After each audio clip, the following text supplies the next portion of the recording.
De Spinoza déclare « Le vrai Dieu ne juge pas ». Et ça change tout. Avez-vous déjà ressenti cette sensation troublante que tout ce qu'on vous a enseigné sur Dieu pourrait être faux? Que se passerait-il si je vous disais qu'au XVIIe siècle, un homme a découvert une vérité si révolutionnaire qu'elle a détruit sa vie mais pourrait libérer la vôtre? Cet homme, c'était Baruch Spinoza, et sa déclaration « Le vrai Dieu ne juge pas » continue de faire trembler les fondations du monde religieux aujourd'hui. Si vous aimez les histoires inspirantes qui remettent en question tout ce que vous pensiez savoir, n'hésitez pas à vous abonner à la chaîne pour ne manquer aucun moment de cette incroyable révélation. Et dites-moi dans les commentaires, de quel pays regardez-vous cette vidéo et à quelle heure? J'adore découvrir d'où viennent mes spectateurs à travers le monde. Si vous regardez sur mobile, un petit pouce en l'air m'aide énormément à faire découvrir cette histoire à plus de personnes. Mais pourquoi cette simple phrase a-t-elle causé tant de bouleversements? Pourquoi un jeune homme brillant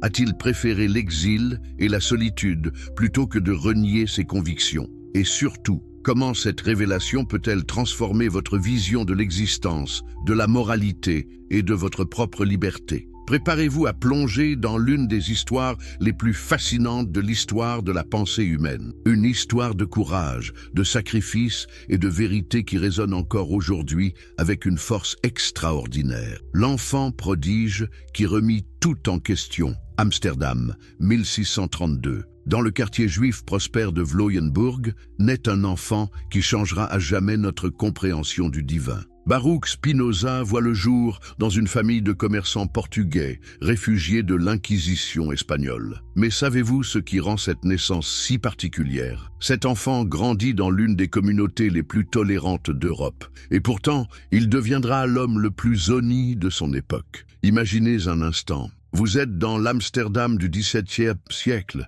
cette ville cosmopolite où les idées circulent librement, où les marchands du monde entier se côtoient. La communauté juive séfarade y jouit d'une liberté exceptionnelle après des siècles de persécution. Dans ce contexte, la famille Spinoza représente la réussite. Michael de Spinoza est un négociant respecté, membre influent de la synagogue portugaise Talmud Torah. Le jeune Baruch excelle dans ses études hébraïques. À 15 ans, il maîtrise parfaitement l'hébreu, l'espagnol, le portugais et le latin. Ses maîtres le voient déjà comme un futur rabbin prometteur. Mais que se passe-t-il dans l'esprit de ce jeune prodige? Pourquoi commence-t-il à poser des questions qui dérangent? L'éducation rabbinique traditionnelle enseigne que Dieu a créé le monde par un acte de volonté libre, qu'il gouverne selon sa sagesse et sa justice, récompensant les bons et punissant les méchants. Mais Baruch se demande, si Dieu est parfait et éternel,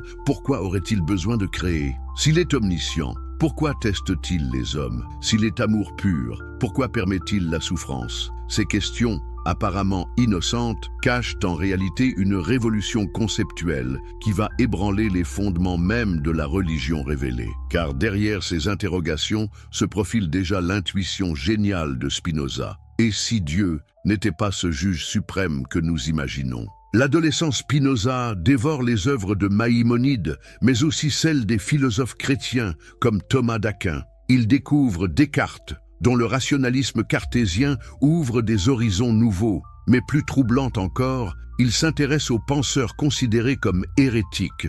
Giordano Bruno, qui a payé de sa vie sa vision panthéiste, ou Uriel da Costa, ce juif portugais qui a remis en question l'immortalité de l'âme et a fini par se suicider après avoir été excommunié. Pouvez-vous imaginer le tumulte intérieur de ce jeune homme? D'un côté, la sécurité de sa communauté, l'affection de sa famille, la promesse d'un avenir brillant dans les rangs rabbiniques. De l'autre, une vérité qui lui brûle l'âme et exige d'être exprimée, même au prix de tout perdre. Car déjà vers 1655, Baruch ne peut plus cacher ses doutes. Il confie à quelques amis proches que l'âme pourrait ne pas être immortelle, que les anges n'existent peut-être pas, que la Torah pourrait avoir été écrite par des hommes. Ces confidences, dans une communauté religieuse fermée, équivalent à des bombes à retardement. Mais qu'est-ce qui pousse un jeune homme de 23 ans, promis à un bel avenir, à risquer sa réputation, sa famille et sa sécurité pour des idées philosophiques? N'est-ce pas là le signe d'une conviction si profonde qu'elle transcende toute considération personnelle? Les dirigeants de la synagogue tentent d'abord la diplomatie. Ils proposent à Baruch une rente annuelle de 1000 florins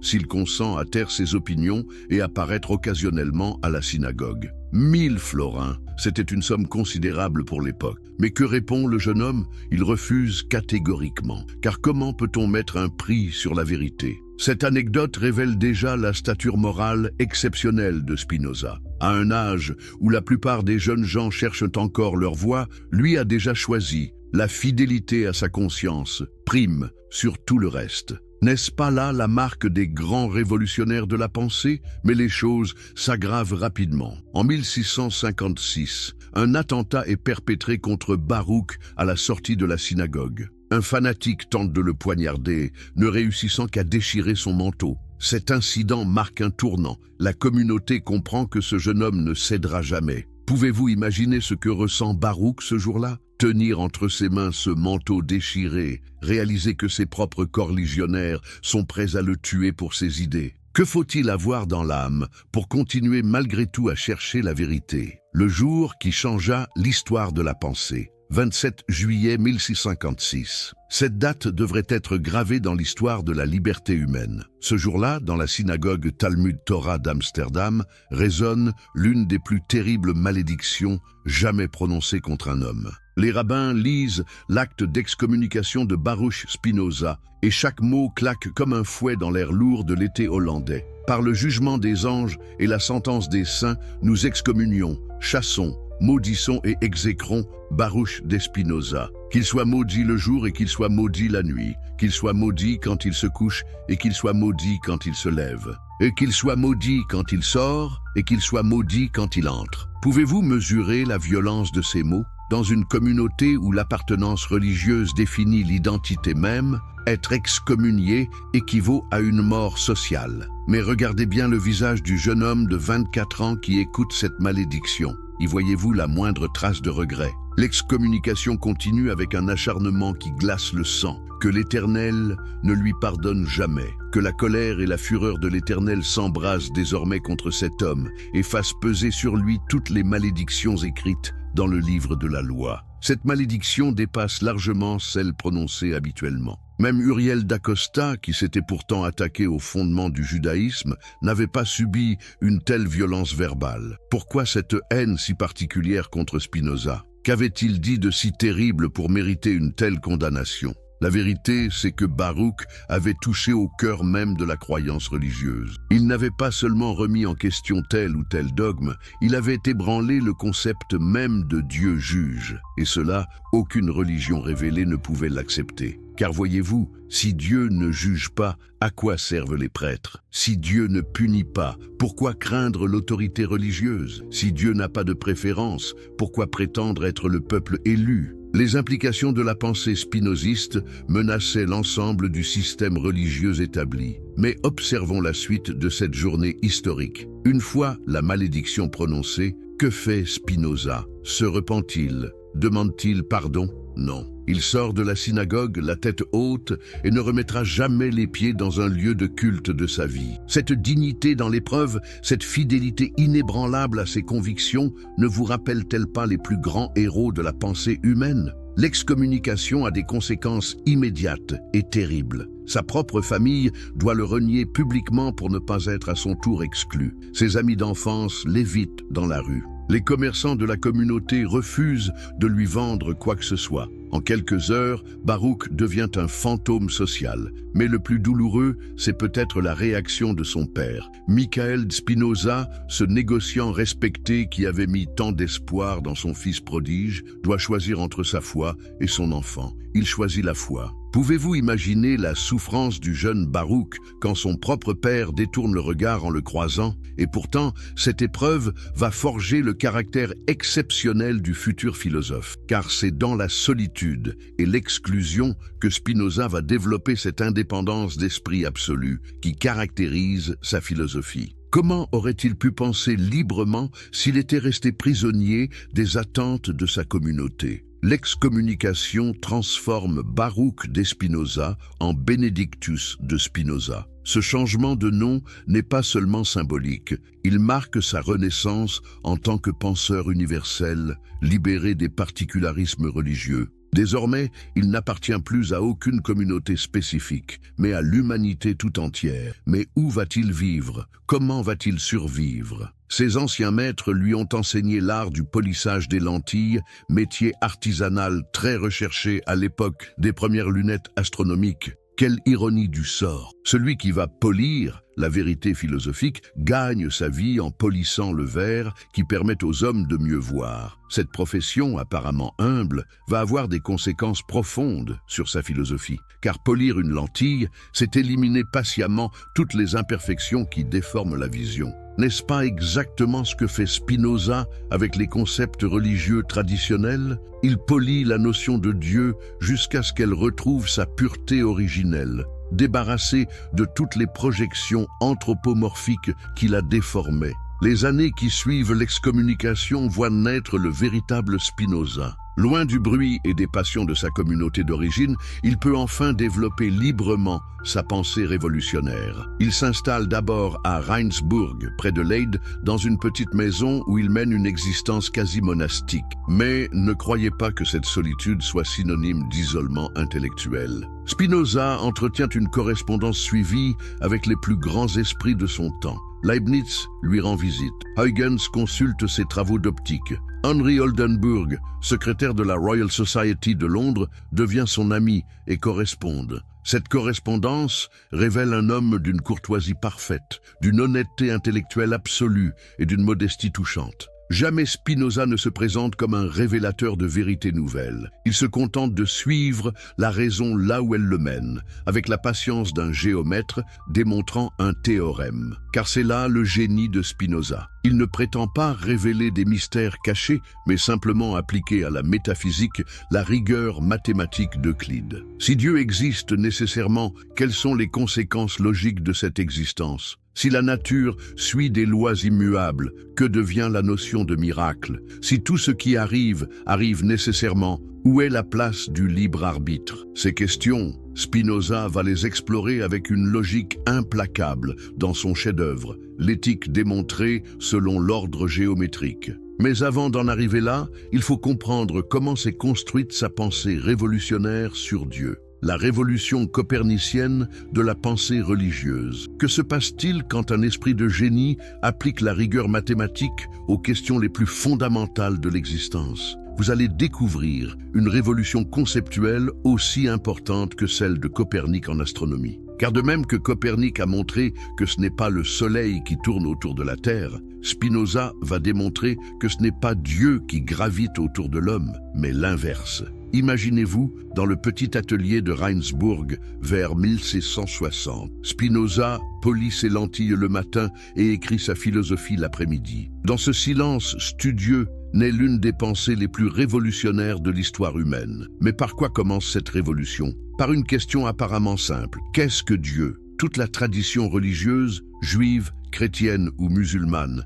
conçoit Dieu comme un être personnel, doué de volonté et d'intelligence, créateur libre du monde qu'il gouverne selon sa justice. Mais Spinoza se demande, cette conception est-elle rationnellement cohérente? Si Dieu est parfait, peut-il manquer de quoi que ce soit? Or, créer implique un manque, un désir d'ajouter quelque chose à son être. Comment un être parfait pourrait-il avoir des désirs? Si Dieu est éternel, peut-il changer d'avis? Or, prendre des décisions implique une temporalité, un avant et un après. Comment un être éternel pourrait-il délibérer? Ces objections ne sont pas nouvelles, mais Spinoza va pousser la logique jusqu'à ses conséquences ultimes. Si Dieu ne peut ni manquer de rien ni changer, alors il ne peut pas être distinct du monde. Car s'il en était distinct, il pourrait exister sans le monde, ce qui impliquerait une imperfection dans sa nature. D'où la formule révolutionnaire qui va scandaliser son époque, de sive natura,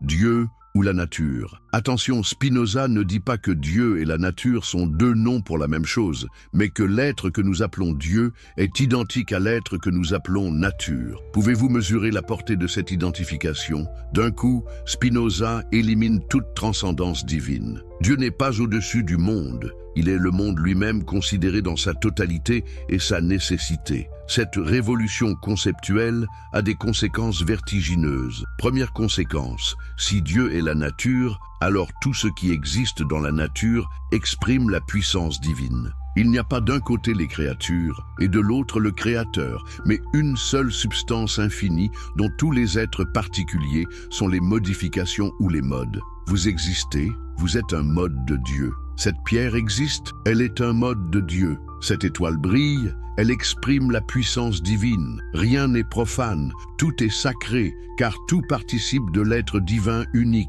Mais alors, que devient le péché? Si tout exprime Dieu, comment quelque chose pourrait-il être contraire à la volonté divine? Ici, Spinoza opère une seconde révolution. Dieu n'a pas de volonté au sens où nous l'entendons. Dieu n'a pas choisi de créer le monde plutôt qu'un autre. Il n'aurait pas pu créer un monde différent. Pourquoi? Parce que la puissance divine s'exprime nécessairement selon les lois de sa propre nature, de même qu'il découle nécessairement de la nature du triangle que ses angles valent 180 degrés. Il découle nécessairement de la nature divine que le monde existe exactement tel qu'il est. Cette nécessité universelle élimine radicalement la notion de jugement divin. Car pour juger, il faut comparer ce qui est avec ce qui devrait être. Or, si tout ce qui arrive arrive nécessairement selon la nature divine, alors tout ce qui est devrait être exactement tel qu'il est. Imaginez un instant les conséquences de cette vision. Plus de bien et de mal absolu, plus de récompense et de punition divine, plus de culpabilité métaphysique. L'homme qui commet ce qu'on appelle le mal exprime simplement sa nature à un moment donné selon les lois nécessaires qui gouvernent son être. Cela signifie-t-il que Spinoza justifie tous les comportements? Absolument pas. Car si tout est nécessaire du point de vue de Dieu, tout n'est pas égal du point de vue humain. Nous pouvons et devons préférer ce qui augmente notre puissance d'exister et de comprendre, mais cette préférence n'a rien d'un jugement moral absolu. C'est simplement l'expression de notre nature d'être rationnel, qui aspire à la perfection de leur être. Le bien pour l'homme, c'est ce qui lui permet de développer ses capacités. Le mal, c'est ce qui les entrave. Cette relativisation du bien et du mal ne mène pas au relativisme, mais à une éthique plus haute. Car si aucun Dieu extérieur ne nous impose ses commandements, nous devons découvrir par nous-mêmes ce qui constitue une vie vraiment humaine. Et c'est ici que Spinoza révèle sa grandeur morale. Libéré de la crainte du châtiment divin, il ne sombre pas dans le libertinage, mais développe une éthique d'une pureté extraordinaire. Car celui qui comprend vraiment sa nature d'être rationnel ne peut que désirer le bien, non par obéissance à une loi extérieure, mais par amour de sa propre perfection. Mais comment l'homme peut-il accéder à cette compréhension libératrice? Comment peut-il s'élever de l'ignorance qui l'enchaîne aux passions tristes vers la connaissance qui le libère? C'est tout l'enjeu de l'éthique spinoziste. Spinoza distingue 3 genres de connaissances. Le premier, l'imagination, nous donne une connaissance confuse et inadéquate des choses. Nous jugeons par ouï-dire, par expérience vague, selon nos préjugés et nos passions. C'est à ce niveau que naissent les illusions religieuses. Nous imaginons Dieu à notre image, nous lui prêtons nos sentiments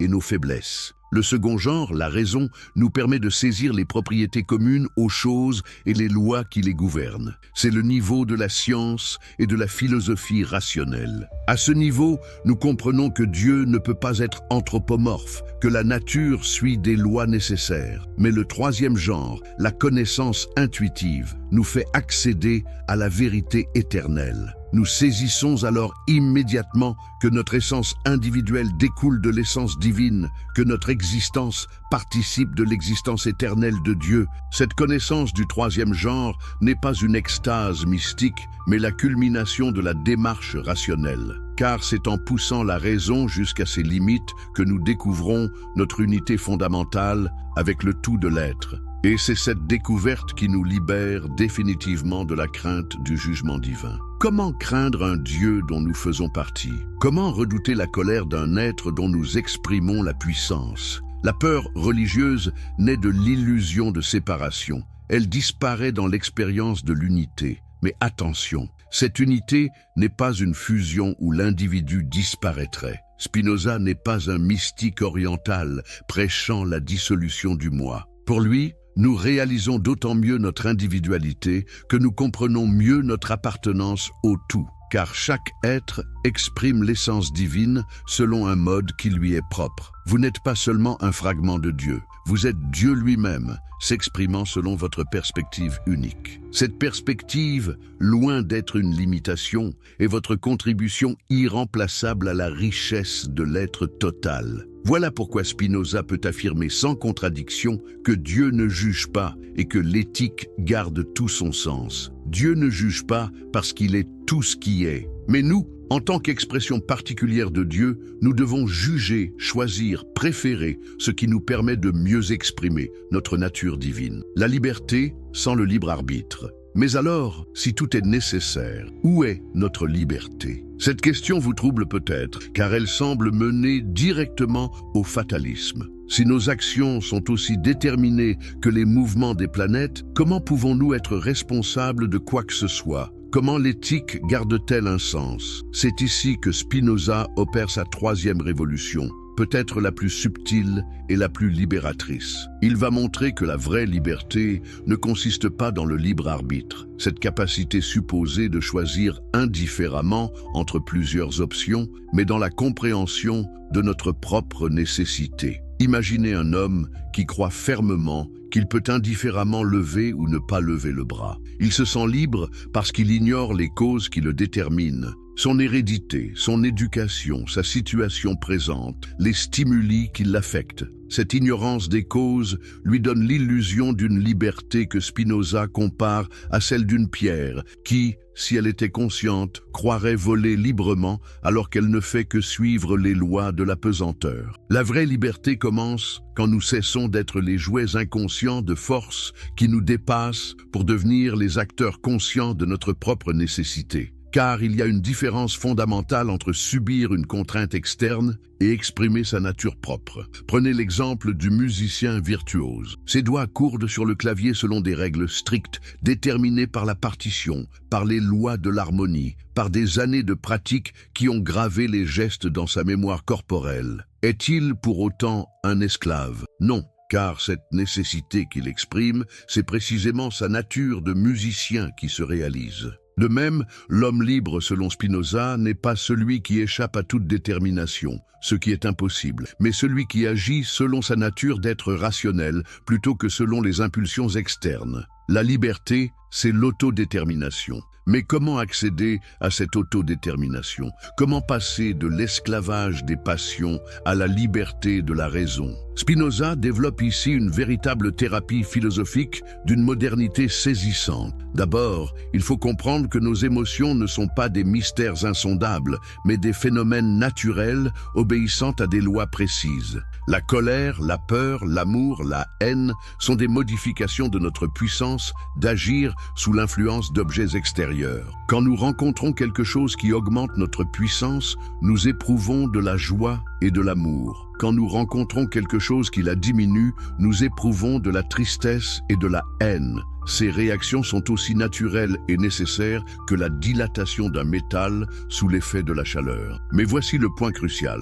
Une passion n'est surmontée que par une passion plus forte. On ne vainc pas la colère par la seule volonté, mais en cultivant des affects plus puissants et plus stables. La connaissance vraie, parce qu'elle nous fait comprendre les causes de nos émotions, transforme naturellement ces émotions. Supposez que quelqu'un vous offense gravement. Votre première réaction sera probablement la colère. Mais si vous comprenez que cette personne agit selon sa nature, déterminée par son histoire, ses blessures, ses ignorances, votre colère se transforme naturellement en pitié, puis peut-être en bienveillance. Cette transformation n'est pas le fruit d'un effort moral, mais d'un progrès dans la connaissance. Plus nous comprenons, plus nous sommes libres, car plus nous agissons selon notre nature rationnelle plutôt que selon les impulsions du moment. Et c'est ainsi que disparaît définitivement l'angoisse du jugement divin. car cette angoisse naît de l'illusion que nous aurions pu agir autrement que nous n'avons agi. Si seulement j'avais été meilleur, si seulement j'avais résisté à la tentation, si seulement j'avais eu plus de volonté. Mais Spinoza nous montre que ces regrets sont vains. À chaque instant de notre existence, nous agissons selon ce que nous sommes, avec les connaissances et la puissance qui sont les nôtres à ce moment. Nous ne pouvions pas agir autrement, pas plus qu'un triangle ne peut avoir 4 côtés. Cela signifie-t-il que nous devons renoncer à tout effort d'amélioration ? Au contraire, car comprendre que nous agissons toujours selon notre nature nous incite à perfectionner cette nature. Si je veux agir mieux, je dois devenir meilleur, et pour devenir meilleur, je dois connaître davantage. La culpabilité devient ainsi obsolète, remplacée par un projet de perfectionnement de soi. Au lieu de nous flageller pour nos erreurs passées, nous pouvons analyser leurs causes et travailler à développer notre compréhension et notre puissance. Cette approche révolutionnaire transforme complètement notre rapport à l'éthique. Au lieu d'obéir à des commandements externes par crainte du châtiment, nous cultivons naturellement la vertu par amour de notre propre excellence. Car la vertu, selon Spinoza, n'est rien d'autre que la puissance d'agir selon sa nature rationnelle. L'homme vertueux n'est pas celui qui se contraint par devoir, mais celui qui exprime spontanément le meilleur de sa nature humaine. Et le plus beau, c'est que cette vertu s'accompagne naturellement de joie. Car la joie, nous l'avons vu, c'est le sentiment qui accompagne l'augmentation de notre puissance d'agir. Or, agir selon la raison, c'est précisément augmenter notre puissance d'agir et de comprendre. Voilà pourquoi l'éthique de Spinoza s'achève sur une note de béatitude. L'homme qui a compris sa vraie nature et sa place dans l'ordre éternel des choses éprouve cette hilaritas, cette joie sereine, qui est la marque des âmes libres. Cette joie n'a rien de l'exaltation passagère que procurent les plaisirs sensibles. C'est une félicité stable, indestructible, car elle ne dépend d'aucune circonstance extérieure, mais de notre seule compréhension de la vérité éternelle. Et cette vérité, la voici, vous êtes une expression unique et irremplaçable de la puissance divine. Votre existence n'est pas un accident regrettable dans un monde qui aurait pu être meilleur, mais une nécessité merveilleuse dans l'ordre parfait de la nature. Dieu ne vous juge pas parce que Dieu, c'est vous-même considéré dans votre essence éternelle. Comment pourriez-vous vous juger vous-même? Vous ne pouvez que vous comprendre, vous accepter et vous perfectionner dans la joie de votre propre déploiement. Spinoza déclare « Le vrai Dieu ne juge pas, et ça change tout ». Avez-vous déjà ressenti cette sensation troublante que tout ce qu'on vous a enseigné sur Dieu pourrait être faux? Que se passerait-il si je vous disais qu'au XVIIe siècle, un homme a découvert une vérité si révolutionnaire qu'elle a détruit sa vie mais pourrait libérer la vôtre? Cet homme, c'était Baruch Spinoza, et sa déclaration « Le vrai Dieu ne juge pas » continue de faire trembler les fondations du monde religieux aujourd'hui. Si vous aimez les histoires inspirantes qui remettent en question tout ce que vous pensiez savoir, n'hésitez pas à vous abonner à la chaîne pour ne manquer aucun moment de cette incroyable révélation. Et dites-moi dans les commentaires, de quel pays regardez-vous cette vidéo et à quelle heure? J'adore découvrir d'où viennent mes spectateurs à travers le monde. Si vous regardez sur mobile, un petit pouce en l'air m'aide énormément à faire découvrir cette histoire à plus de personnes. Mais pourquoi cette simple phrase a-t-elle causé tant de bouleversements? Pourquoi un jeune homme brillant a-t-il préféré l'exil et la solitude plutôt que de renier ses convictions? Et surtout, comment cette révélation peut-elle transformer votre vision de l'existence, de la moralité et de votre propre liberté? Préparez-vous à plonger dans l'une des histoires les plus fascinantes de l'histoire de la pensée humaine. Une histoire de courage, de sacrifice et de vérité qui résonne encore aujourd'hui avec une force extraordinaire. Ulbune, l'enfant prodige qui remit tout en question Amsterdam, 1632.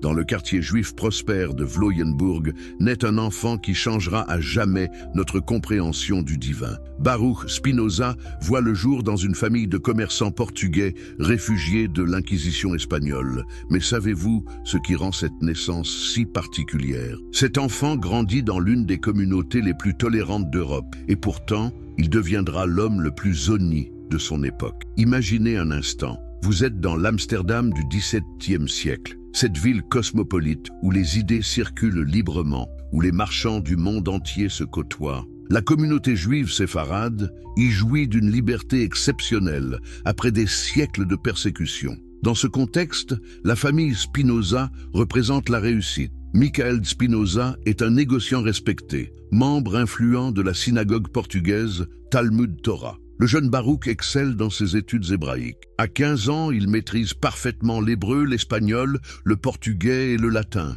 Ses maîtres le voient déjà comme un futur rabbin prometteur. Mais que se passe-t-il dans l'esprit de ce jeune prodige? Pourquoi commence-t-il à poser des questions qui dérangent? L'éducation rabbinique traditionnelle enseigne que Dieu a créé le monde par un acte de volonté libre, qu'il gouverne selon sa sagesse et sa justice, récompensant les bons et punissant les méchants. Mais Baruch se demande, si Dieu est parfait et éternel, pourquoi aurait-il besoin de créer? S'il est omniscient, pourquoi teste-t-il les hommes? S'il est amour pur, pourquoi permet-il la souffrance? Ces questions apparemment innocentes cachent en réalité une révolution conceptuelle qui va ébranler les fondements mêmes de la religion révélée. Car derrière ces interrogations se profile déjà l'intuition géniale de Spinoza. Et si Dieu n'était pas ce juge suprême que nous imaginons? L'adolescent Spinoza dévore les œuvres de Maïmonide, mais aussi celles des philosophes chrétiens comme Thomas d'Aquin. Il découvre Descartes, dont le rationalisme cartésien ouvre des horizons nouveaux. Mais plus troublant encore, il s'intéresse aux penseurs considérés comme hérétiques. Giordano Bruno, qui a payé de sa vie sa vision panthéiste, ou Uriel da Costa, ce juif portugais qui a remis en question l'immortalité de l'âme et a fini par se suicider après avoir été excommunié. Pouvez-vous imaginer le tumulte intérieur de ce jeune homme? D'un côté, la sécurité de sa communauté, l'affection de sa famille, la promesse d'un avenir brillant dans les rangs rabbiniques. De l'autre, une vérité qui lui brûle l'âme et exige d'être exprimée, même au prix de tout perdre. Car déjà vers 1655, Baruch ne peut plus cacher ses doutes. Il confie à quelques amis proches que l'âme pourrait ne pas être immortelle, que les anges n'existent peut-être pas, que la Torah pourrait avoir été écrite par des hommes. Ces confidences, dans une communauté religieuse fermée, équivalent à des bombes à retardement. Mais qu'est-ce qui pousse un jeune homme de 23 ans, promis à un bel avenir, à risquer sa réputation, sa famille et sa sécurité pour des idées philosophiques? N'est-ce pas là le signe d'une conviction si profonde qu'elle transcende toute considération personnelle? Les dirigeants de la synagogue tentent d'abord la diplomatie. Ils proposent à Baruch une rente annuelle de 1000 florins s'il consent à taire ses opinions et apparaître occasionnellement à la synagogue. 1000 florins! C'était une somme considérable pour l'époque. Mais que répond le jeune homme? Il refuse catégoriquement. Car comment peut-on mettre un prix sur la vérité? Cette anecdote révèle déjà la stature morale exceptionnelle de Spinoza. À un âge où la plupart des jeunes gens cherchent encore leur voie, lui a déjà choisi. La fidélité à sa conscience prime sur tout le reste. N'est-ce pas là la marque des grands révolutionnaires de la pensée? Mais les choses s'aggravent rapidement. En 1656, un attentat est perpétré contre Baruch à la sortie de la synagogue. Un fanatique tente de le poignarder, ne réussissant qu'à déchirer son manteau. Cet incident marque un tournant. La communauté comprend que ce jeune homme ne cédera jamais. Pouvez-vous imaginer ce que ressent Baruch ce jour-là? Tenir entre ses mains ce manteau déchiré, réaliser que ses propres corligionnaires sont prêts à le tuer pour ses idées. Que faut-il avoir dans l'âme pour continuer malgré tout à chercher la vérité? Le jour qui changea l'histoire de la pensée. 27 juillet 1656. Cette date devrait être gravée dans l'histoire de la liberté humaine. Ce jour-là, dans la synagogue Talmud Torah d'Amsterdam, résonne l'une des plus terribles malédictions jamais prononcées contre un homme. Les rabbins lisent l'acte d'excommunication de Baruch Spinoza et chaque mot claque comme un fouet dans l'air lourd de l'été hollandais. Par le jugement des anges et la sentence des saints, nous excommunions, chassons, maudissons et exécrons Baruch de Spinoza. Qu'il soit maudit le jour et qu'il soit maudit la nuit, qu'il soit maudit quand il se couche et qu'il soit maudit quand il se lève, et qu'il soit maudit quand il sort et qu'il soit maudit quand il entre. Pouvez-vous mesurer la violence de ces mots? Dans une communauté où l'appartenance religieuse définit l'identité même, être excommunié équivaut à une mort sociale. Mais regardez bien le visage du jeune homme de 24 ans qui écoute cette malédiction. Y voyez-vous la moindre trace de regret? L'excommunication continue avec un acharnement qui glace le sang, que l'Éternel ne lui pardonne jamais, que la colère et la fureur de l'Éternel s'embrasent désormais contre cet homme et fassent peser sur lui toutes les malédictions écrites dans le livre de la loi. Cette malédiction dépasse largement celle prononcée habituellement. Même Uriel d'Acosta, qui s'était pourtant attaqué aux fondements du judaïsme, n'avait pas subi une telle violence verbale. Pourquoi cette haine si particulière contre Spinoza? Qu'avait-il dit de si terrible pour mériter une telle condamnation? La vérité, c'est que Baruch avait touché au cœur même de la croyance religieuse. Il n'avait pas seulement remis en question tel ou tel dogme, il avait ébranlé le concept même de Dieu juge. Et cela, aucune religion révélée ne pouvait l'accepter. Car voyez-vous, si Dieu ne juge pas, à quoi servent les prêtres? Si Dieu ne punit pas, pourquoi craindre l'autorité religieuse? Si Dieu n'a pas de préférence, pourquoi prétendre être le peuple élu? Les implications de la pensée spinoziste menaçaient l'ensemble du système religieux établi. Mais observons la suite de cette journée historique. Une fois la malédiction prononcée, que fait Spinoza? Se repent-il? Demande-t-il pardon? Non. Il sort de la synagogue, la tête haute, et ne remettra jamais les pieds dans un lieu de culte de sa vie. Cette dignité dans l'épreuve, cette fidélité inébranlable à ses convictions, ne vous rappelle-t-elle pas les plus grands héros de la pensée humaine? L'excommunication a des conséquences immédiates et terribles. Sa propre famille doit le renier publiquement pour ne pas être à son tour exclu. Ses amis d'enfance l'évitent dans la rue. Les commerçants de la communauté refusent de lui vendre quoi que ce soit. En quelques heures, Baruch devient un fantôme social. Mais le plus douloureux, c'est peut-être la réaction de son père. Michael Spinoza, ce négociant respecté qui avait mis tant d'espoir dans son fils prodige, doit choisir entre sa foi et son enfant. Il choisit la foi. Pouvez-vous imaginer la souffrance du jeune Baruch quand son propre père détourne le regard en le croisant? Et pourtant, cette épreuve va forger le caractère exceptionnel du futur philosophe. Car c'est dans la solitude et l'exclusion que Spinoza va développer cette indépendance d'esprit absolue qui caractérise sa philosophie. Comment aurait-il pu penser librement s'il était resté prisonnier des attentes de sa communauté? L'excommunication transforme Baruch de Spinoza en Benedictus de Spinoza. Ce changement de nom n'est pas seulement symbolique, il marque sa renaissance en tant que penseur universel, libéré des particularismes religieux. Désormais, il n'appartient plus à aucune communauté spécifique, mais à l'humanité tout entière. Mais où va-t-il vivre? Comment va-t-il survivre? Ses anciens maîtres lui ont enseigné l'art du polissage des lentilles, métier artisanal très recherché à l'époque des premières lunettes astronomiques. Quelle ironie du sort! Celui qui va polir la vérité philosophique gagne sa vie en polissant le verre qui permet aux hommes de mieux voir. Cette profession, apparemment humble, va avoir des conséquences profondes sur sa philosophie. Car polir une lentille, c'est éliminer patiemment toutes les imperfections qui déforment la vision. N'est-ce pas exactement ce que fait Spinoza avec les concepts religieux traditionnels? Il polit la notion de Dieu jusqu'à ce qu'elle retrouve sa pureté originelle, débarrassée de toutes les projections anthropomorphiques qui la déformaient. Les années qui suivent l'excommunication voient naître le véritable Spinoza. Loin du bruit et des passions de sa communauté d'origine, il peut enfin développer librement sa pensée révolutionnaire. Il s'installe d'abord à Reinsburg, près de Leyde, dans une petite maison où il mène une existence quasi monastique. Mais ne croyez pas que cette solitude soit synonyme d'isolement intellectuel. Spinoza entretient une correspondance suivie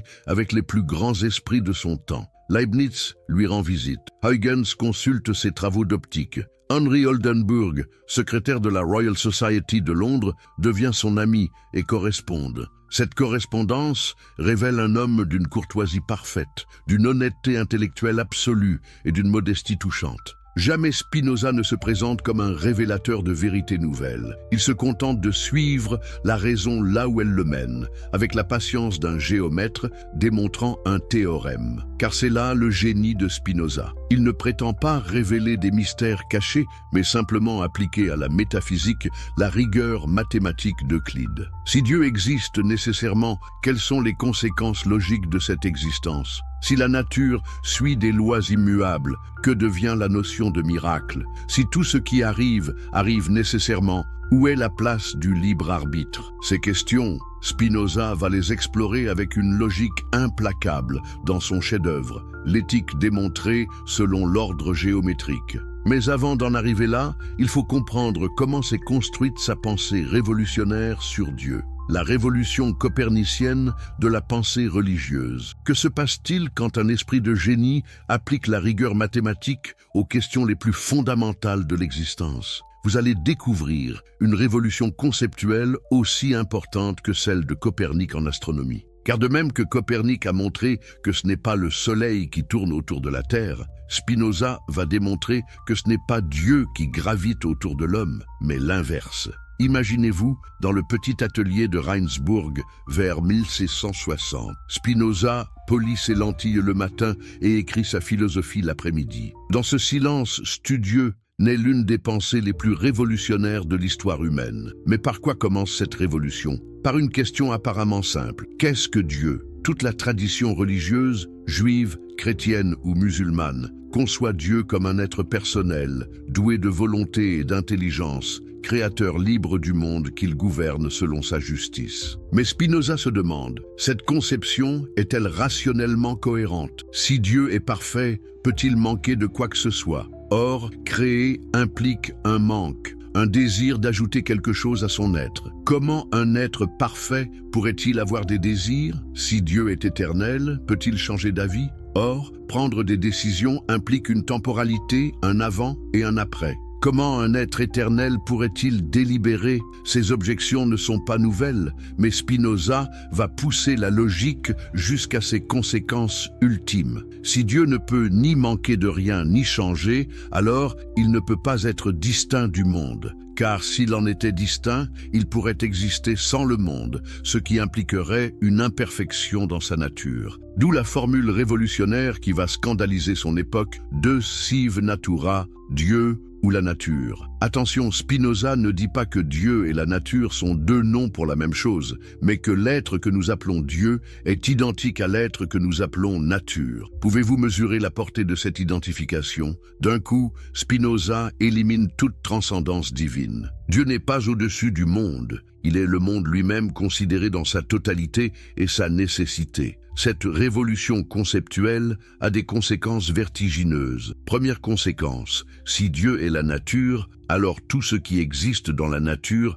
exprime la puissance divine. Il n'y a pas d'un côté les créatures et de l'autre le Créateur, mais une seule substance infinie dont tous les êtres particuliers sont les modifications ou les modes. Vous existez, vous êtes un mode de Dieu. Cette pierre existe, elle est un mode de Dieu. Cette étoile brille, elle exprime la puissance divine. Rien n'est profane, tout est sacré, car tout participe de l'être divin unique. Mais alors, que devient le péché? Si tout exprime Dieu, comment quelque chose pourrait-il être contraire à la volonté divine? Ici, Spinoza opère une seconde révolution. Dieu n'a pas de volonté au sens où nous l'entendons. Dieu n'a pas choisi de créer le monde plutôt qu'un autre. Il n'aurait pas pu créer un monde différent. Pourquoi? Parce que la puissance divine s'exprime nécessairement selon les lois de sa propre nature, de même qu'il découle nécessairement de la nature du triangle que ses angles valent 180 degrés. Il découle nécessairement de la nature divine que le monde existe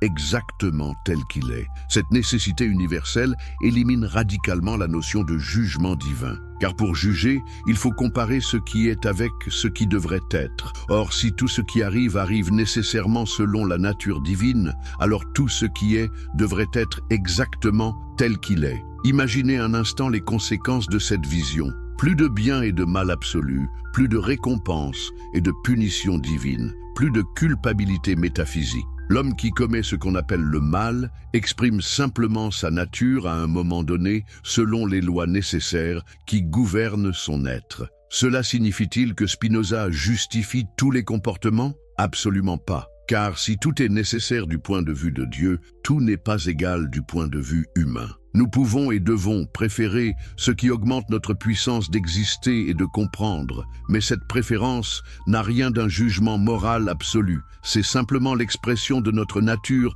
d'être rationnel, qui aspire à la perfection de leur être. Le bien pour l'homme, c'est ce qui lui permet de développer ses capacités. Le mal, c'est ce qui les entrave. Cette relativisation du bien et du mal ne mène pas au relativisme, mais à une éthique plus haute. Car si aucun Dieu extérieur ne nous impose ses commandements, nous devons découvrir par nous-mêmes ce qui constitue une vie vraiment humaine. Et c'est ici que Spinoza révèle sa grandeur morale. Libéré de la crainte du châtiment divin, il ne sombre pas dans le libertinage, mais développe une éthique d'une pureté extraordinaire. Car celui qui comprend vraiment sa nature d'être rationnel ne peut que désirer le bien, non par obéissance à une loi extérieure, mais par amour de sa propre perfection. Mais comment l'homme peut-il accéder à cette compréhension libératrice? Comment peut-il s'élever de l'ignorance qui l'enchaîne aux passions tristes vers la connaissance qui le libère? C'est tout l'enjeu de l'éthique spinoziste. Spinoza distingue 3 genres de connaissances. Le premier, l'imagination, nous donne une connaissance confuse et inadéquate des choses. Nous jugeons par ouï-dire, par expérience vague, selon nos préjugés et nos passions. C'est à ce niveau que naissent les illusions religieuses. Nous imaginons Dieu à notre image, nous lui prêtons nos sentiments et nos faiblesses. Le second genre, la raison, nous permet de saisir les propriétés communes aux choses et les lois qui les gouvernent. C'est le niveau de la science et de la philosophie rationnelle. À ce niveau, nous comprenons que Dieu ne peut pas être anthropomorphe, que la nature suit des lois nécessaires. Mais le troisième genre, la connaissance intuitive, nous fait accéder à la vérité éternelle. Nous saisissons alors immédiatement que notre essence individuelle découle de l'essence divine, que notre existence participe de l'existence éternelle de Dieu. Cette connaissance du troisième genre n'est pas une extase mystique, mais la culmination de la démarche rationnelle. Car c'est en poussant la raison jusqu'à ses limites que nous découvrons notre unité fondamentale avec le tout de l'être.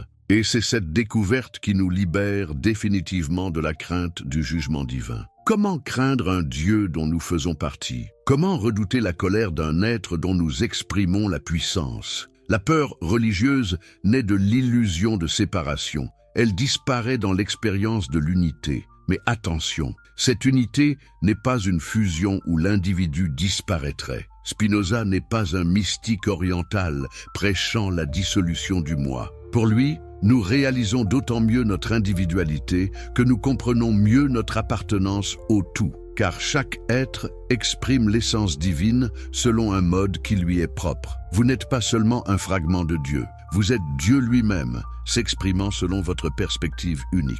Cette perspective, loin d'être une limitation, est votre contribution irremplaçable à la richesse de l'être total. Voilà pourquoi Spinoza peut affirmer sans contradiction que Dieu ne juge pas et que l'éthique garde tout son sens. Dieu ne juge pas parce qu'il est tout ce qui est. Mais nous, en tant qu'expression particulière de Dieu, nous devons juger, choisir, préférer ce qui nous permet de mieux exprimer notre nature divine. La liberté sans le libre arbitre. Mais alors, si tout est nécessaire, où est notre liberté? Cette question vous trouble peut-être, car elle semble mener directement au fatalisme. Si nos actions sont aussi déterminées que les mouvements des planètes, comment pouvons-nous être responsables de quoi que ce soit? Comment l'éthique garde-t-elle un sens? C'est ici que Spinoza opère sa troisième révolution, peut-être la plus subtile et la plus libératrice. Il va montrer que la vraie liberté ne consiste pas dans le libre arbitre, cette capacité supposée de choisir indifféremment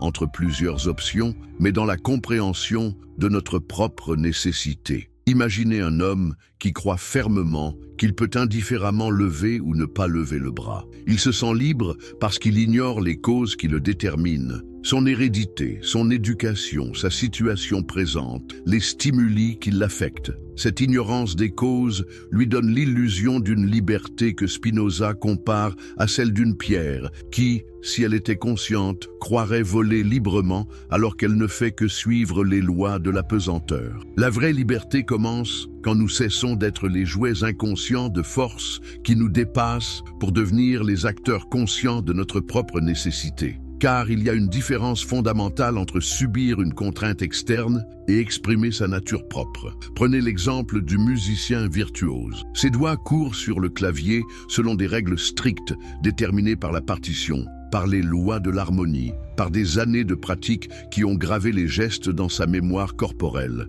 Est-il pour autant un esclave? Non. Car cette nécessité qu'il exprime, c'est précisément sa nature de musicien qui se réalise. De même, l'homme libre, selon Spinoza, n'est pas celui qui échappe à toute détermination, ce qui est impossible, mais celui qui agit selon sa nature d'être rationnel plutôt que selon les impulsions externes. La liberté, c'est l'autodétermination. Mais comment accéder à cette autodétermination? Comment passer de l'esclavage des passions à la liberté de la raison? Spinoza développe ici une véritable thérapie philosophique d'une modernité saisissante. D'abord, il faut comprendre que nos émotions ne sont pas des mystères insondables, mais des phénomènes naturels obéissant à des lois précises. La colère, la peur, l'amour, la haine sont des modifications de notre puissance d'agir sous l'influence d'objets extérieurs. Quand nous rencontrons quelque chose qui augmente notre puissance, nous éprouvons de la joie et de l'amour. Quand nous rencontrons quelque chose qui la diminue,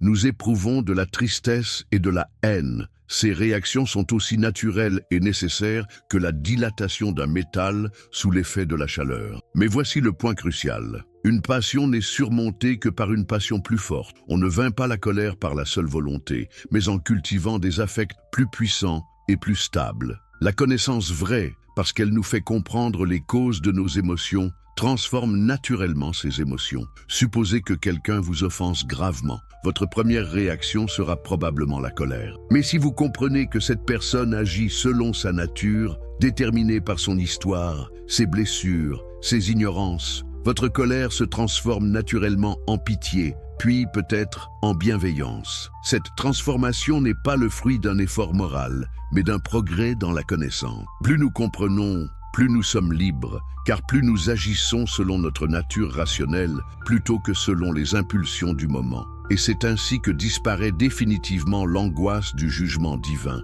car cette angoisse naît de l'illusion que nous aurions pu agir autrement que nous n'avons agi. Si seulement j'avais été meilleur, si seulement j'avais résisté à la tentation, si seulement j'avais eu plus de volonté. Mais Spinoza nous montre que ces regrets sont vains. À chaque instant de notre existence, nous agissons selon ce que nous sommes, avec les connaissances et la puissance qui sont les nôtres à ce moment. Nous ne pouvions pas agir autrement, pas plus qu'un triangle ne peut avoir 4 côtés. Cela signifie-t-il que nous devons renoncer à tout effort d'amélioration? Au contraire, car comprendre que nous agissons toujours selon notre nature nous incite à perfectionner cette nature. Si je veux agir mieux, je dois devenir meilleur, et pour devenir meilleur, je dois connaître davantage. La culpabilité devient ainsi obsolète, remplacée par un projet de perfectionnement de soi. Au lieu de nous flageller pour nos erreurs passées, nous pouvons analyser leurs causes et travailler à développer notre compréhension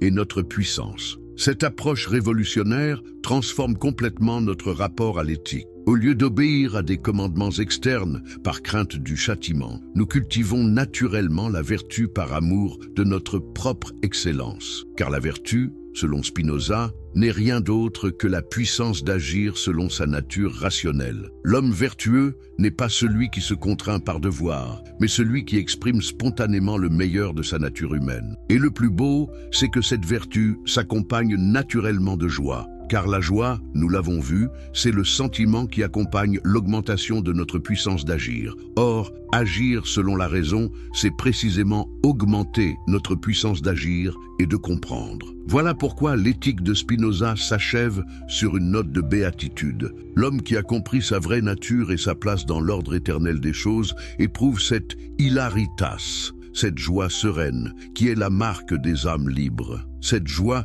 n'a rien de l'exaltation passagère que procurent les plaisirs sensibles. C'est une félicité stable, indestructible, car elle ne dépend d'aucune circonstance extérieure, mais de notre seule compréhension de la vérité éternelle. Et cette vérité, la voici, vous êtes une expression unique et irremplaçable de la puissance divine. Votre existence n'est pas un accident regrettable dans un monde qui aurait pu être meilleur, mais une nécessité merveilleuse dans l'ordre parfait de la nature. Dieu ne vous juge pas parce que Dieu, c'est vous-même considéré dans votre essence éternelle. Comment pourriez-vous vous juger vous-même? Vous ne pouvez que vous comprendre, vous accepter et vous perfectionner dans la joie de votre propre déploiement. La révolution silencieuse d'une vie sans jugement. Mais comment vit-on quand on a compris que Dieu ne juge pas? Quelle existence mène celui qui s'est libéré de la peur du châtiment divin et de l'espoir de la récompense céleste? Pour le découvrir, suivons Spinoza dans les dernières décennies de sa vie extraordinaire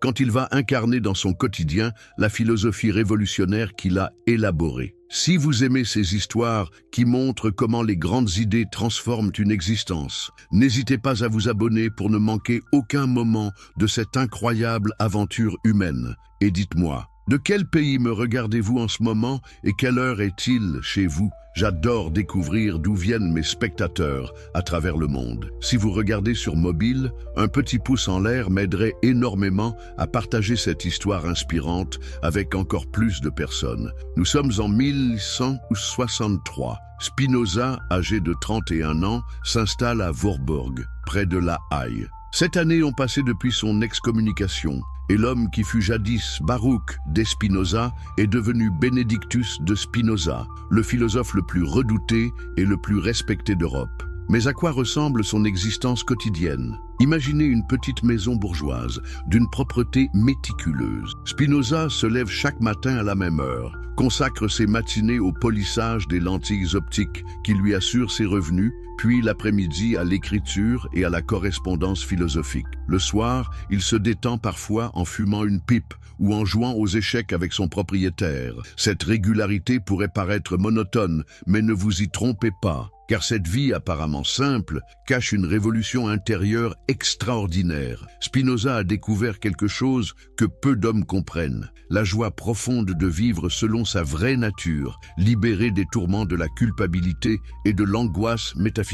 Regardez comme il accueille ses visiteurs. Car malgré sa réputation sulfureuse, les plus grands esprits d'Europe viennent le consulter. Leibniz fait le voyage depuis l'Allemagne. Des diplomates, des savants, des nobles curieux frappent à sa porte. Comment les reçoit-il? Avec une courtoisie parfaite, une simplicité touchante et cette sérénité qui frappe tous ceux qui l'approchent. Gottfried Leibniz lui-même, pourtant son rival philosophique, note après leur rencontre: Spinoza est un homme d'une probité extraordinaire et d'une douceur remarquable. N'est-ce pas paradoxal? Cet homme qui a détruit les fondements de la morale traditionnelle inspire à tous ceux qui le côtoient le respect et l'affection. Comment expliquer ce paradoxe? C'est que Spinoza incarne dans sa vie même sa philosophie révolutionnaire. Ayant compris que Dieu ne juge pas, il a cessé de se juger lui-même et de juger les autres. Cette libération du jugement moral ne l'a pas rendu indifférent ou cynique, bien au contraire. Elle l'a ouvert à une bienveillance universelle,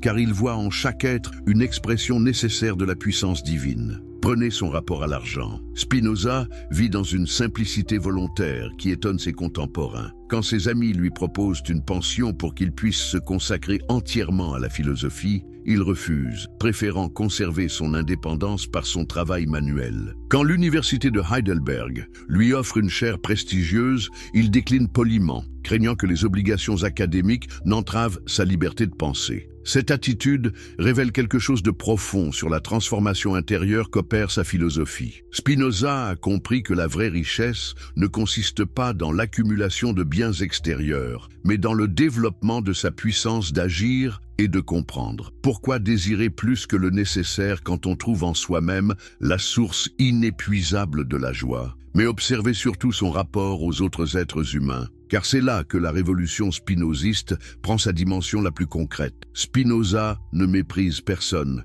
ne condamne personne, même ceux qui l'ont persécuté. Il comprend que chacun agit selon sa nature et selon les circonstances qui le déterminent. Cette compréhension engendre naturellement la compassion. Un jour, apprenant l'assassinat des frères de Witt, ces dirigeants républicains hollandais qu'il admirait, Spinoza est pris d'une colère si violente qu'il veut aller placarder sur les lieux du crime une affiche portant ces mots « Ultimi barbarorum ». Les derniers des barbares. Ses amis doivent l'en empêcher de force pour éviter qu'il ne soit lynché par la foule. Cette anecdote révèle que Spinoza n'est pas un sage impassible. Ses émotions sont intenses, ses indignations sincères. Mais voyez comme il analyse immédiatement sa propre colère, comprend qu'elle naît de son attachement passionné à ces hommes et transforme cette passion triste en une réflexion plus profonde sur la nature humaine et les causes de la violence politique. Car Spinoza ne prêche pas l'indifférence stoïcienne. Il montre que la vraie sagesse consiste à transformer nos passions par la compréhension, non à les étouffer. L'homme libre, selon Spinoza, n'est pas celui qui ne ressent rien, mais celui qui comprend ce qu'il ressent et peut donc orienter ses affects vers des objets qui augmentent vraiment sa puissance d'exister. Cette sagesse transforme radicalement ses relations sociales. Spinoza développe des amitiés profondes et durables avec des hommes et des femmes de tous milieux. Sa correspondance avec Henry Oldenburg dure plus de 20 ans. Ses relations avec la famille Van der Spyk, chez qui il loge ces dernières années, sont empreintes d'une tendresse mutuelle remarquable. Que trouve-t-on dans ces relations? Une absence totale de calcul, de manipulation, de ressentiment. Spinoza donne et reçoit librement sans tenir de compte. Il sait que l'amour véritable ne naît pas de l'obligation, mais de la joie de partager sa puissance d'exister avec d'autres êtres. Et les femmes, car c'est une question qui intrigue ses biographes. Spinoza ne s'est jamais marié, n'a apparemment pas eu de liaison connue. Faut-il y voir un renoncement monastique? Pas du tout. Spinoza explique simplement qu'il n'a jamais rencontré de femme avec qui partager profondément ses préoccupations intellectuelles et spirituelles. Il préfère la solitude à un mariage de convenance. Cette attitude révèle encore sa fidélité à sa philosophie. Pour Spinoza, l'amour véritable est la joie accompagnée de l'idée d'une cause extérieure. Il ne peut aimer authentiquement que si cette relation augmente réellement sa puissance d'exister et de comprendre. Feindre un amour qu'il ne ressent pas serait contraire à sa nature rationnelle. Mais ne croyez pas que cette existence solitaire soit triste ou frustrée. Car Spinoza a découvert une forme d'amour plus haute que l'amour personnel, l'amour intellectuel de Dieu. Cet amour ne s'adresse pas à un être personnel qui pourrait le lui rendre, mais à la totalité de l'être considéré dans sa perfection éternelle. Cet amor dei intellectualis constitue le sommet de l'éthique spinoziste. C'est l'état de l'âme qui comprend sa participation à l'essence divine et en éprouve une joie indestructible. Cette joie ne dépend d'aucune circonstance extérieure, d'aucune réciprocité, d'aucune récompense. Elle jaillit naturellement de la contemplation de la vérité éternelle. Imaginez ce que peut ressentir un homme qui a atteint ce niveau de compréhension. Plus d'angoisse métaphysique, plus de peur de la mort, plus de sentiment de culpabilité ou d'injustice. Une paix profonde, inébranlable, qui ne l'empêche ni de s'indigner contre l'intolérance, ni de s'attendrir devant la beauté, mais qui donne à tous ses affects une qualité particulière de sérénité. Cette transformation intérieure se manifeste aussi dans son rapport au temps et à la mort. Spinoza sait qu'il est malade des poumons depuis sa jeunesse, conséquence sans doute des poussières du polissage des vers. Il sait que sa vie sera courte. L'angoisse-t-il ? Pas le moins du monde, car il a compris que l'essentiel de lui-même,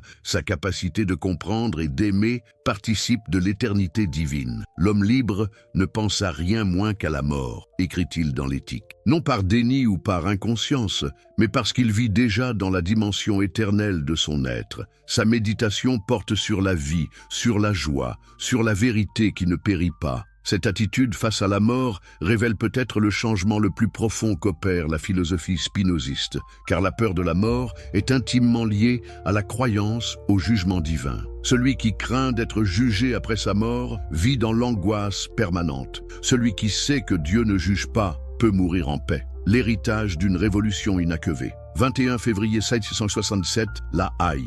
Dans une petite chambre de la maison Van der Speyk, Benedictus de Spinoza rend son dernier souffle. Il a 44 ans. Ses poumons, minés par des décennies d'inhalation de poussière de verre, ont fini par céder. Mais savez-vous ce que découvrent ses amis en rangeant ses affaires? Un homme mort pauvre mais libre, laissant derrière lui l'une des œuvres philosophiques les plus révolutionnaires de l'histoire humaine. Car Spinoza n'a publié de son vivant qu'un seul livre sous son nom, Les principes de la philosophie de Descartes. Son chef-d'œuvre, l'Éthique, n'était connu que d'un cercle restreint d'initiés. Pourquoi cette prudence? Parce qu'il savait que ses idées étaient trop avancées pour son époque, qu'elle risquait d'être déformée, instrumentalisée, voire de déchaîner de nouvelles persécutions. Quelques mois après sa mort, ses amis publient ses œuvres posthumes, en gardant l'anonymat. L'effet est immédiat et foudroyant. Partout en Europe, les autorités religieuses et politiques tentent d'interdire ces livres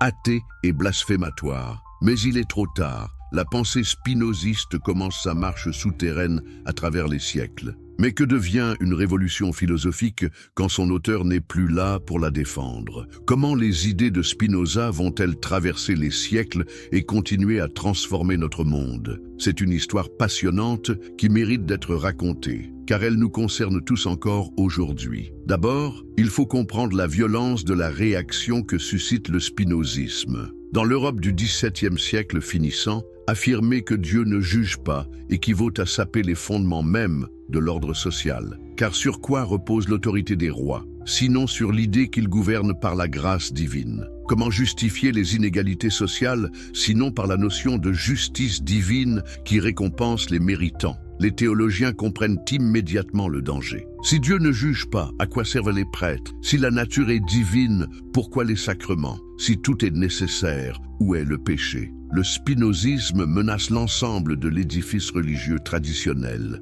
Mais paradoxalement, cette hostilité même assure le succès souterrain de la doctrine. Car interdire un livre, c'est lui donner une publicité extraordinaire. Bientôt, dans tous les salons éclairés d'Europe, on se passe sous le manteau les œuvres du maudit Spinoza. On les lit, on les discute, on les commente, souvent en les déformant, mais l'essentiel est préservé. L'idée que Dieu pourrait ne pas être ce juge suprême que décrivent les religions. Cette diffusion clandestine touche d'abord les milieux intellectuels les plus avancés. En France, Pierre Bayle, le grand érudit protestant, consacre un long article à Spinoza dans son Dictionnaire historique et critique. Tout en critiquant ses thèses, il les expose avec une précision qui les fait connaître à un public plus large. En Allemagne, c'est un véritable séisme. Lessing, l'auteur de Nathan le Sage, avoue sur son lit de mort son adhésion au spinozisme. Son ami Jacobi révèle publiquement cette confession,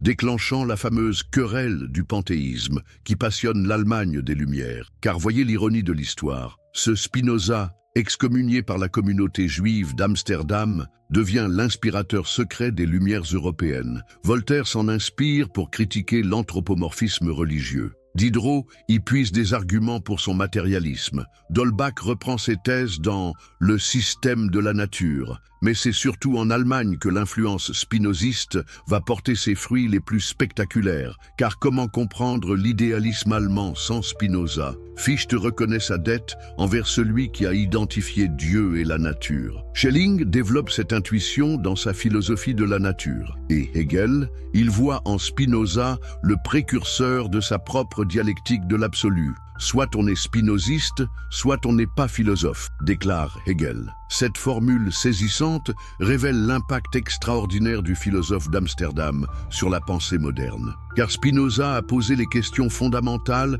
que tout philosophe sérieux doit affronter. Qu'est-ce que Dieu? Qu'est-ce que la liberté? Qu'est-ce que l'éthique dans un monde sans transcendance? Mais l'influence de Spinoza ne se limite pas à la philosophie académique. Elle irrigue secrètement toute la culture moderne. Prenez Goethe, toute sa vision de la nature comme organisme vivant, toute sa critique du dualisme cartésien, toute sa conception de l'homme comme partie intégrante du cosmos découle de sa lecture de Spinoza. Spinoza ne me quitte jamais, confie le poète allemand. Et effectivement, Dans Faust, dans les affinités électives, dans ses écrits scientifiques, on retrouve partout cette vision spinoziste d'un monde où tout est lié, où rien n'arrive par hasard, où la beauté naît de la nécessité même des lois naturelles. Cette influence s'étend jusqu'au romantisme anglais. Coleridge lit Spinoza et y découvre une conception de l'imagination créatrice qui nourrit sa poésie. Wordsworth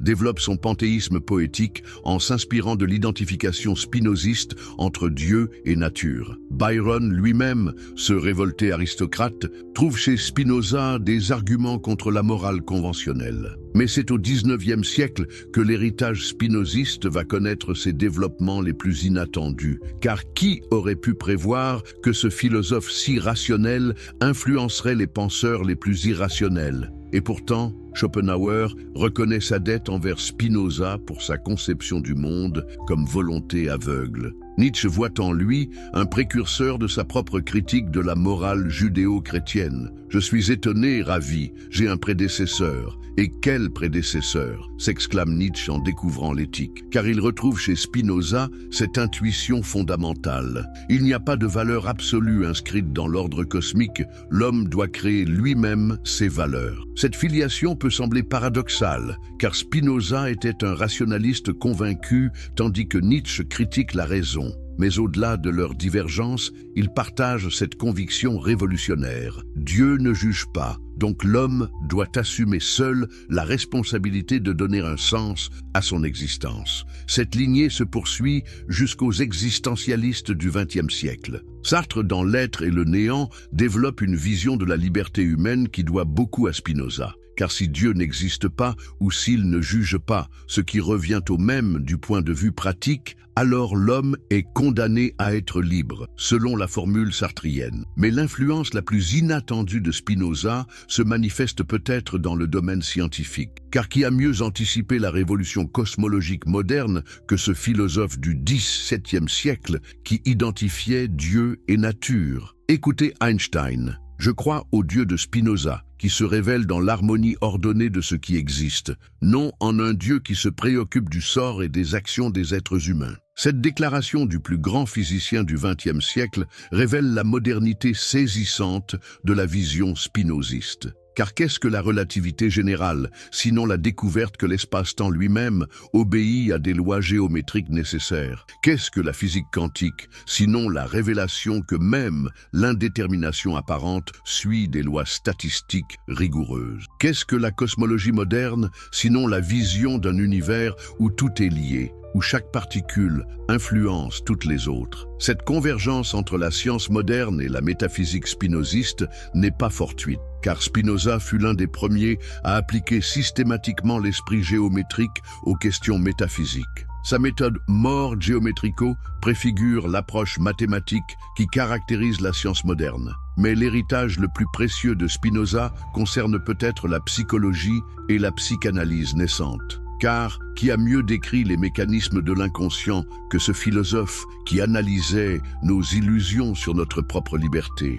Qui a mieux anticipé la thérapie par la prise de conscience que celui qui écrivait « Une passion cesse d'être une passion sitôt que nous nous en formons une idée claire et distincte ». Freud lui-même reconnaît sa dette. Je n'ose pas avouer dans quelle large mesure mes découvertes psychanalytiques coïncident avec les vues de Spinoza. Cette reconnaissance tardive révèle que la révolution psychanalytique prolonge à sa manière la révolution spinoziste, libérer l'homme de ses illusions sur lui-même pour lui permettre d'accéder à une forme supérieure de liberté. L'actualité révolutionnaire d'une pensée éternelle. Mais que devient aujourd'hui, au XXIe siècle, cette révolution commencée il y a plus de 3 siècles? Comment les intuitions de Spinoza résonnent-elles dans notre monde hyper-connecté, multiculturel, postmoderne? La réponse pourrait vous surprendre. Jamais la pensée spinoziste n'a été aussi actuelle, aussi nécessaire qu'aujourd'hui. Car,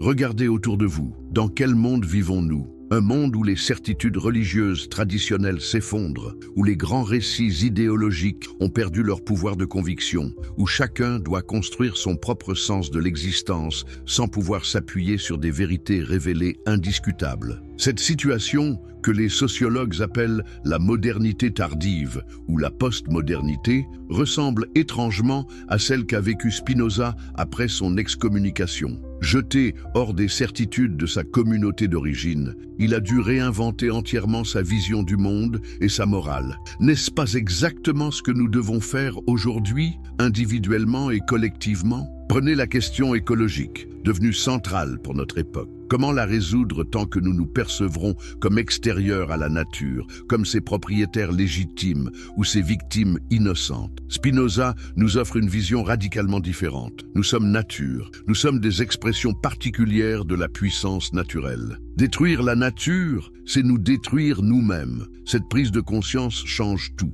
Au lieu d'une morale environnementale fondée sur la culpabilité et la contrainte, Spinoza nous propose une éthique de l'épanouissement. Réaliser que notre vraie joie consiste à développer nos puissances en harmonie avec les puissances naturelles qui nous entourent. Prenez la question du multiculturalisme et du dialogue interreligieux. Comment vivre ensemble quand nos traditions religieuses nous enseignent que nous sommes les seuls détenteurs de la vérité divine? La vision spinoziste offre une solution élégante. Si Dieu ne juge pas, aucune religion ne peut prétendre détenir le monopole de la vérité sur Dieu. Chaque tradition spirituelle exprime à sa manière une dimension de l'infini divin. Juifs, chrétiens, musulmans, hindous, bouddhistes, tous participent de la même recherche fondamentale. Comprendre notre place dans l'ordre cosmique et développer nos capacités d'amour et de sagesse. Cette approche ne mène ni au relativisme ni au syncrétisme. Elle maintient que la vérité existe, mais qu'elle est trop riche pour être épuisée par une seule perspective. Elle encourage le dialogue respectueux entre les traditions tout en libérant chacune d'elles de ses prétentions hégémoniques. Prenez la question de l'éthique médicale et de la bioéthique. Comment prendre des décisions morales dans des domaines où nos repères traditionnels ne suffisent plus? L'approche spinoziste propose un critère simple mais puissant: favoriser ce qui augmente la puissance de vivre, de comprendre et d'aimer des êtres humains. Cette éthique de la puissance d'exister offre des orientations claires sans tomber dans le dogmatisme. Elle privilégie la vie sur la mort, la santé sur la maladie, la conscience sur l'inconscience, l'autonomie sur la dépendance, mais en tenant compte de la complexité de chaque situation particulière. Prenez la question de l'intelligence artificielle et de la transformation numérique de nos sociétés. Comment préserver l'humanité de l'homme dans un monde de plus en plus automatisé? Spinoza nous rappelle que l'essence de l'homme, c'est sa capacité de comprendre et d'aimer. Tant que nous développons ces capacités, nous restons pleinement humains, quels que soient les outils dont nous disposons. L'intelligence artificielle peut nous libérer des tâches répétitives et nous permettre de nous consacrer davantage à ce qui fait notre spécificité humaine. La contemplation esthétique, la création artistique, la relation interpersonnelle, la recherche du sens. Vue sous cet angle, la révolution numérique peut devenir une occasion d'épanouissement plutôt qu'une menace d'aliénation. Mais c'est peut-être dans le domaine de la psychologie et de la santé mentale que l'actualité de Spinoza apparaît le plus clairement. Car notre époque connaît une épidémie de dépression, d'anxiété et de troubles psychiques divers. Or, beaucoup de ces souffrances naissent précisément de ce que Spinoza appelait les passions tristes. La culpabilité, la honte, le ressentiment, la peur du jugement d'autrui. La thérapie spinoziste consiste à transformer ces passions tristes en passions joyeuses par la compréhension. Au lieu de culpabiliser le patient pour ses troubles, on l'aide à comprendre les causes de ses émotions et à développer sa puissance d'agir. Cette approche préfigure remarquablement les thérapies cognitives modernes. Mais Spinoza va plus loin que les thérapies habituelles. Il ne se contente pas de soigner les symptômes. Il s'attaque à la racine spirituelle du mal. Cette illusion fondamentale, selon laquelle nous serions séparés de la totalité de l'être et exposés au jugement d'une instance supérieure. Une fois cette illusion dissipée, une transformation profonde monde s'opère. L'anxiété existentielle fait place à une confiance fondamentale dans la vie. La culpabilité cède la place à la responsabilité créatrice. La peur de la mort s'évanouit dans l'expérience de l'éternité présente. Cette transformation ne s'opère pas par un acte de foi aveugle, mais par un patient travail de compréhension. Car Spinoza ne demande à personne de croire que Dieu ne juge pas. Il invite chacun à examiner rationnellement cette possibilité et à en tirer toutes les conséquences logiques. Bat la promesse d'une humanité libérée. Alors, que nous réserve l'avenir? Comment imaginer un monde où l'humanité aurait vraiment intégré la leçon spinoziste? À quoi ressemblerait une civilisation fondée sur l'idée que Dieu ne juge pas? Cette vision peut sembler utopique, mais elle mérite d'être explorée, car elle nous donne une direction pour nos efforts collectifs.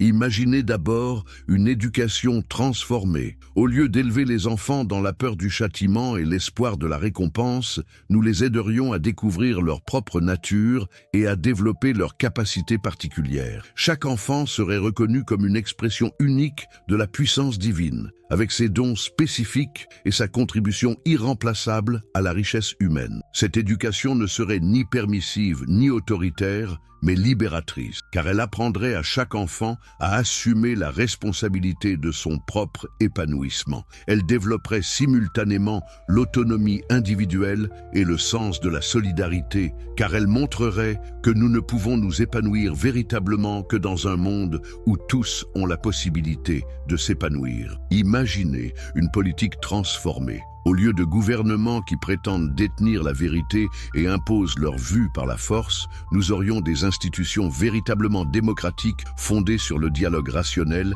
et la recherche collective des meilleures solutions. Car si Dieu ne juge pas, aucun homme ne peut prétendre parler en son nom pour dominer les autres. Cette politique ne serait ni anarchiste ni totalitaire, mais vraiment républicaine, au sens le plus noble du terme. Elle viserait à créer les conditions dans lesquelles chaque citoyen peut développer ses puissances tout en contribuant au bien commun. Elle favoriserait la diversité des expériences de vie tout en maintenant la cohésion sociale nécessaire. Imaginez une économie transformée. Au lieu d'un système fondé sur la compétition destructrice et l'accumulation infinie, nous aurions une organisation économique visant à permettre à tous de satisfaire leurs besoins fondamentaux et de développer leurs capacités créatrices. Car si nous comprenons vraiment notre interdépendance fondamentale, l'exploitation d'autrui devient aussi irrationnelle que l'automutilation. Cette économie ne serait ni collectiviste ni ultralibérale,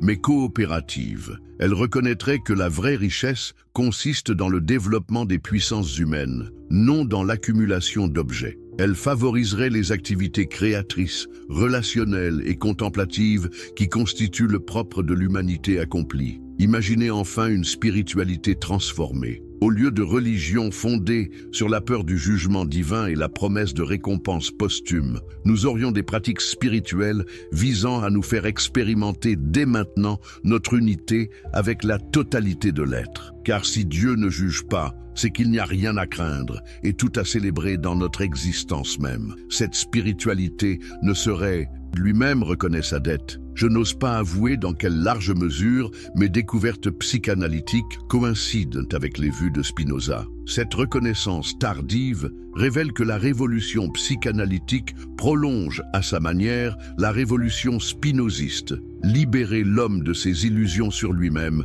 pour lui permettre d'accéder à une forme supérieure de liberté. L'actualité révolutionnaire d'une pensée éternelle. Mais que devient aujourd'hui, au XXIe siècle, cette révolution commencée il y a plus de 3 siècles? Comment les intuitions de Spinoza résonnent-elles dans notre monde hyper-connecté, multiculturel, postmoderne? La réponse pourrait vous surprendre. Jamais la pensée spinoziste n'a été aussi actuelle, aussi nécessaire qu'aujourd'hui. Car, regardez autour de vous, dans quel monde vivons-nous? Un monde où les certitudes religieuses traditionnelles s'effondrent, où les grands récits idéologiques ont perdu leur pouvoir de conviction, où chacun doit construire son propre sens de l'existence sans pouvoir s'appuyer sur des vérités révélées indiscutables. Cette situation, que les sociologues appellent la modernité tardive ou la postmodernité, ressemble étrangement à celle qu'a vécue Spinoza après son excommunication. Jeté hors des certitudes de sa communauté d'origine,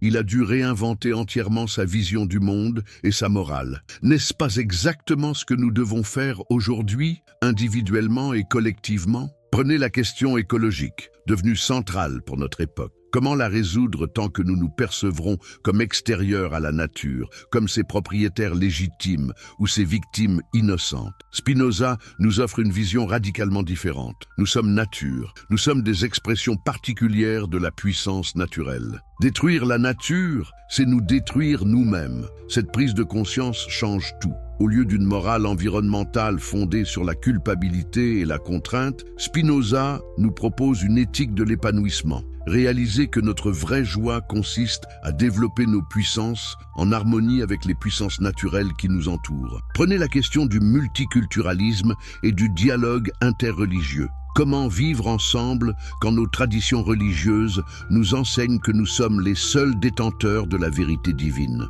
La vision spinoziste offre une solution élégante. Si Dieu ne juge pas, aucune religion ne peut prétendre détenir le monopole de la vérité sur Dieu. Chaque tradition spirituelle exprime à sa manière une dimension de l'infini divin. Juifs, chrétiens, musulmans, hindous, bouddhistes, tous participent de la même recherche fondamentale. Comprendre notre place dans l'ordre cosmique et développer nos capacités d'amour et de sagesse. Cette approche ne mène ni au relativisme ni au syncrétisme. Elle maintient que la vérité existe, mais qu'elle est trop riche pour être épuisée par une seule perspective. Elle encourage le dialogue respectueux entre les traditions tout en libérant chacune d'elles de ses prétentions hégémoniques. Prenez la question de l'éthique médicale et de la bioéthique. Comment prendre des décisions morales dans des domaines où nos repères traditionnels ne suffisent plus? L'approche spinoziste propose un critère simple mais puissant. Favoriser ce qui augmente la puissance de vivre,